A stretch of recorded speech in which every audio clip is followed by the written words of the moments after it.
Hello, Packers fans. Welcome into PackersNews.com. I'm Kassidy Hill, joined by Ryan Wood here at Lambeau yet again at the end of day 2. Ryan, the Packers went into the day with 3 picks. They left with 2 new players. That is called NFL Draft Math. They traded up in the second round, trading their 53rd and 59th pick. That's my cheat sheet down there. To get up to pick 23 for Christian Watson. You came into the day thinking that they were going to absolutely. I got distracted by someone putting a helmet on over on the other side. There's a lot of madness going on in this locker room right now. It was not a Green Bay Packer player. Let's just say that. You came into the day knowing that they were going to take a receiver. Did you think that they would trade up, and not only that, trade up over 20 picks to get one? I thought it was a lot more possible than the Mets throwing a no-hitter. So that took you 3 words to get to that. I'm very happy, Ryan Woods. You forgot the precursor there, but this is about the Packers draft, so I'll spare you my joy. I look. What do we know about Brian Gutekunst? If there's a guy he loves in the draft, he will have no hesitation to go get him. And this is as emphatic as Brian Gutekunst has ever went and got him. Right? 19 spots. I was just done with my nachos. I mean, I was literally like in the cafeteria eating, thinking it's going to be a really pleasant, calm, quiet first hour, and then I'll kind of ease into it when I heard in the cafeteria Packers are on the clock. And I ran downstairs. It was madness for a little bit, but at the end of the day, they love Christian Watson. They had to have Christian Watson, and it's kind of ironic that they found a trade partner with the Vikings. Right. When someone said that the Packers were on the clock, I was like, "Oh, that's funny." And then they said they traded with the Vikings, and I was like, "Okay, and now I know you're lying." Yeah, and kept eating. No, and as Brian Gutekunst said, you never want to deal with them unless you have to, and they had to. And Brian Gutekunst said there's conversations this Thursday night's first round concluded that about getting into the first round. He couldn't find a match. He wanted Christian Watson. He had to have him. And he couldn't find a match. With the way that it's structured now, you got the second round, you're waiting all day. There's a lot of conversations throughout the day. They were finally able to find a match with their old friends across the border. And they gave the 53rd and 59th pick to go get Christian Watson. So, I came into this draft saying they needed 2 pass catchers by the end of day 2, and that was the priority. They have 1. If Christian Watson becomes a true number 1 in this league, they'll live with that. If not, there's a lot of expectation now on this guy. If not, this receiver group it could use another guy. And I'm really interested to hear from Matt LaFleur at the end of Saturday as to how he anticipates Christian Watson really being used. I asked Christian Watson, what has Matt LaFleur said to you about how he wants to use you? And he said nothing yet. I'm sure Matt LaFleur has some sort of ideas. Of course, Brian Gutekunst is thinking about this as from a talent standpoint, understandably. What does Matt LaFleur see in this guy that he can fold into his offense? And let's be honest, does he see him as a Devontae Adams replacement? Does he see him as a Marquise Valdez-Scantling replacement? Or does he see him as a brand new guy? Well, you tell the tape. He's almost identical in measurement to MVS. 6'5", 208, ran a 4.3. He's good, big size guy that runs very fast. He's not a slot guy. You're going to see him on the perimeter. He's going to be your X receiver. The big thing with him, can he get off press man coverage? He's going to have to get better play strength, which Packers Director of Football Operations, Bill Hendrickson, believes that'll come because of the way that he's built. He thinks he'll develop into being able to beat press man. The other thing with Christian Watson, got to get those hands secure. And Bill Hendrickson said that every day at NDSU, he was working the jugs machine. It matters to him. I don't know if that's a good sign that he was working the jugs machine every day at NDSU and still had drops issues, but that's going to be a thing. I mean, he's going to have to actually secure those hands.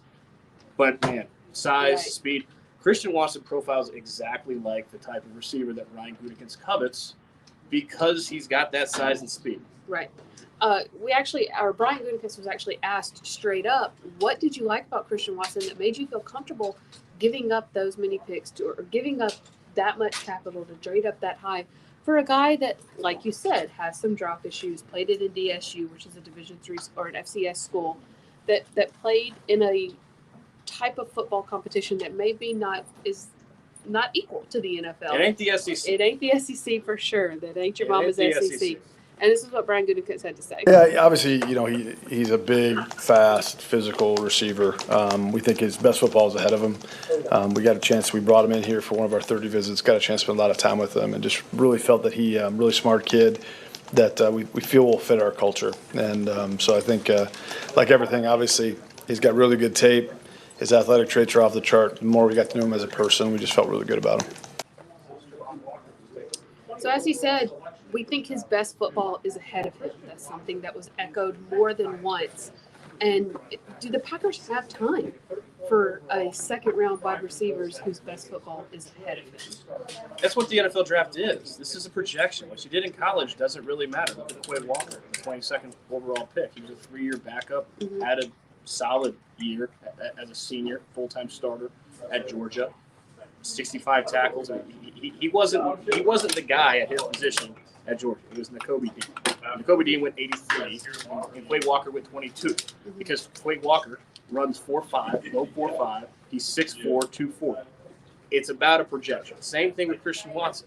His best college season was 43 catches, 800 yards, 7 touchdowns. At FCS level, that's not going to wow. That's not going to for your best college. See, that's not going to blow you off the field. But it's a projection on what he can do because he's 6'5", he runs 4.3. That type of guy can stretch the field in the NFL. Oh, really good question here from Rick. He said, it seems you and I feel good about draft picks. What about special teams needs? Now, Christian Watson, for all of the purposes, could be a special teams returner. Could he not? Quay Walker can be a special teams guy early. He did say he could. Yes, he did. I mean, Quay Walker was the special teams newcomer of the year as a freshman at Georgia. He was a backup for 3 years. He's a guy that's done a lot of special teams at a high level in the SEC. Christian Watson, yes, he's got 4.3 speed. He can be a return specialist. We'll see if the Packers, early in his career, maybe. I mean, the Packers want Quay Walker to be a starting linebacker and play a lot of snaps on defense. They want Christian Watson, even as a rookie, with the way that this receiver group looks, they want him to be a starting receiver and play a lot of snaps on offense. That's what they were drafted for. But it's interesting, if you happen to watch the Packers in the 2021 season, you might know that the Packers special teams were not good, to put it nicely. It's a matter of opinion. Yeah, there's kidding. Just say that they left a lot on the field. And early in this draft, there are some guys that the Packers have drafted that have got a special teams pedigree and can actually contribute if they want in that phase. I'm sure they will be asked to for sure. Mike says, love the tackle we got. We needed a right tackle bad, though. But Sean Rhyan, who was drafted at pick 92, sorry, again, have to look at my cheat sheet, played left tackle his entire career at UCLA, but it seems like the Packers are looking at him as a guard. Yeah, 32 and 3/8 hands profiles as a guard. If you're under 34-inch hands, arms, sorry, body I heard parts, what you meant, not what you upper said. body parts. If you're under 34-inch arms, you're usually in the NFL. You're usually sliding interior. Here's the way I see it: Josh Nijman's going to get a chance to win right tackle. If he wins right tackle, Elton Jenkins is guard. If he doesn't secure that job this offseason, Elton Jenkins, whenever he returns, can kick out to tackle, and then Sean Rhyan is a guard. So a lot is on Josh Nijman's shoulders. The Packers like Josh Nijman. I know that they inexplicably benched him for the playoff loss. But that didn't turn out too well. Something that Adam Stenavich admitted later was, a questionable call. He said on his own. He said it is what it is, Yeah. which you can make what you make out of that answer. So maybe they learn lessons in this league. Josh Nijman started 8 games serviceably at left tackle. He has an opportunity to win right tackle. He played well. He's been in the system forever. He's got a chance, and if he doesn't seize that chance, then they've got some backup plans now. And Brian Gutekunst was asked, essentially, what does this mean for Elton Jenkins? He was specifically asked, where does Elton Jenkins play now? And he said Elton can play wherever he wants to play. Yeah. And so, like you said, it kind of seems like it would be up to him and what position battle he wins when they do come back for training camp. Ryan, we're looking at a day 3 where the Packers have 6 picks left.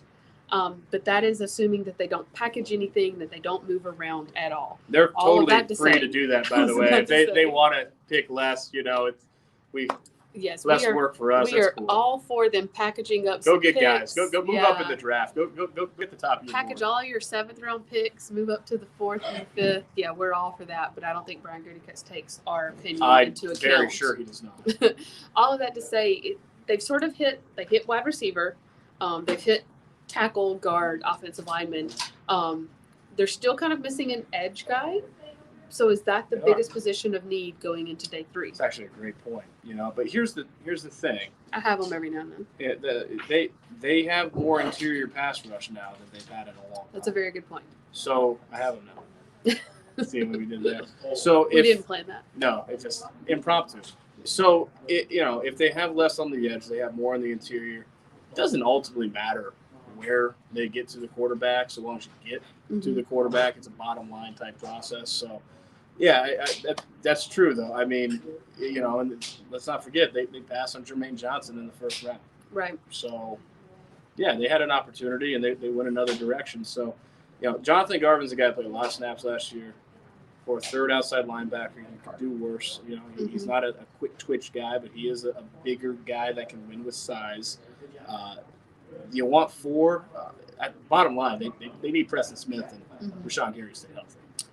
Are there any positions that you would be shocked for the Packers to draft on Saturday?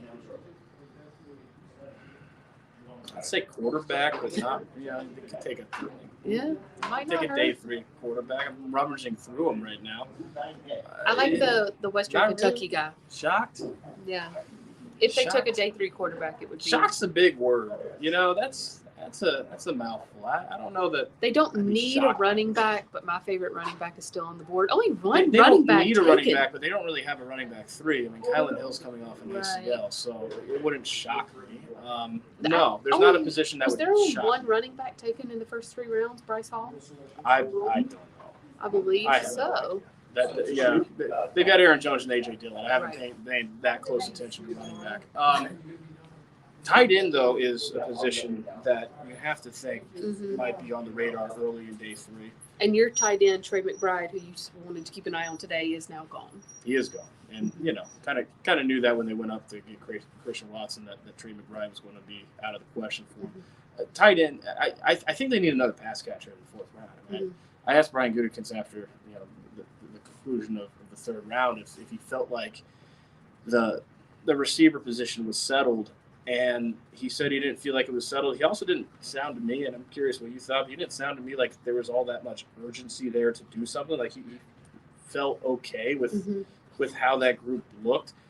I'd still add another guy. He almost wanted an older guy too. That he wasn't chomping at the bit to add another receiver necessarily through the draft. That if one landed in their lap, sure.